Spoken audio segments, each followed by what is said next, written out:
سنن ابن ماجہ اور سنن ترمذی کی یہ حدیث پاک ہے۔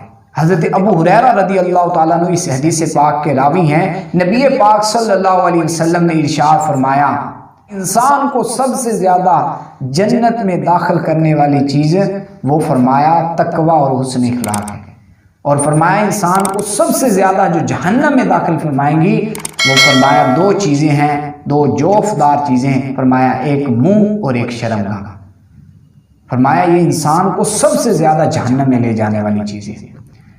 اب میرے پیارے بھائیوں، آج ہم غور کریں، ہماری زبان سے نکلا ہوا جملہ، ہمارے زبان سے نکلی ہوئی بات ہمارے ایمان کو پختہ بھی کر سکتے ہیں، ہمارے ایمان کو ضائع بھی کر سکتے ہیں۔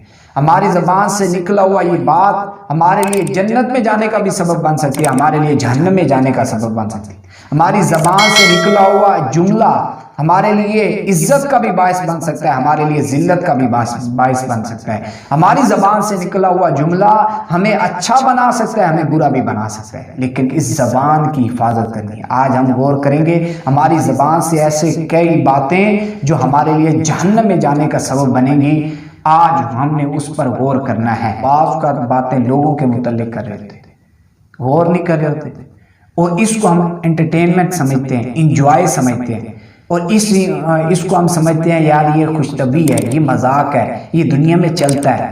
لیکن میرے بھائیوں، یہ زبان ہمارے لیے اگر اس کو یوں سمجھتے رہے تو یہ زبان ہمیں جہنم میں لے جائے گی۔ گفتگو، وہ بات جو ہمیں جہنم کی طرف لے جائے گی، وہ فرمایا جھوٹ ہے۔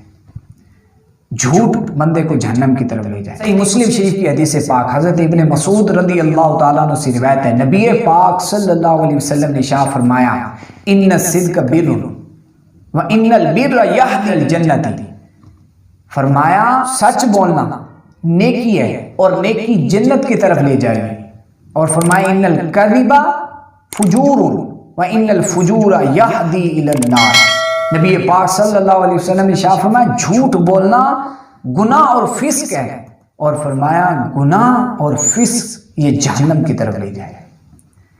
جھوٹ بولنا یہ کبیرہ گناہ اور جہنم میں لے جانے والا کام ہے۔ اب جھوٹ زبان سے بولا جاتا ہے، اب زبان سے بولا ہوا ہمارا یہ جملہ جھوٹ کسی کے یہ ہمارے لیے جہنم میں جانے کا سبب بن سکتا ہے۔ اس لیے ہم غور کریں، ہم اپنے سامان کو بکوانے کے لیے خرید و فروخت میں، کاروبار میں، آنے جانے میں، کہیں پر بیٹھے ہوئے ہیں انجوائے کے طور پر، مذاق کے طور پر، پتہ نہیں ہم نے کہاں پر ہم نے جھوٹ بولے ہوں گے، اور کہاں ہم جھوٹ بول دیتے ہیں کہ ہمیں اندازہ نہیں۔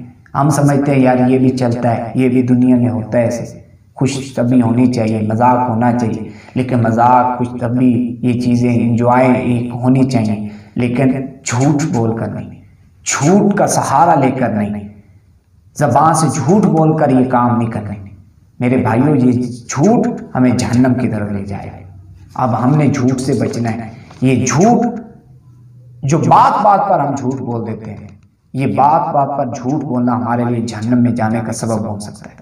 اس لیے جھوٹ سے توبہ کریں اور جھوٹ سے بچیں۔ حضرت ابن عمر رضی اللہ عنہ سے روایت ہے، نبی پاک صلی اللہ علیہ وسلم نے ارشاد فرمایا، اذا كذب العبد تباعد عنه الملك میلا من نتن ما جاح به۔ فرمایا جب بندہ جھوٹ بولتا ہے تو فرشتہ اس سے کے منہ سے جو بو، جھوٹ کی بو نکلتی ہے، اس بو سے 1 میل دور ہٹ جاتا ہے۔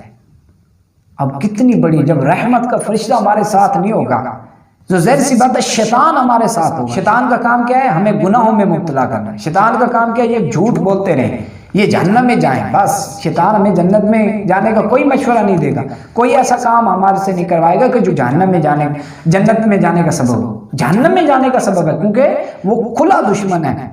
تو کھلا دشمن جو ہے نا ہمارے لیے یہی کام کرے گا کہ یہ جھوٹ بولتے رہیں اور جہنم میں جاتے رہیں۔ اس لیے جھوٹ سے بچنا ہے اور شیطان کو دور کرنا ہے، سچ بول کر شیطان کو دور کرنا ہے، اور جھوٹ نہ بول کر فرشتوں کو اپنے قریب رکھنا ہے۔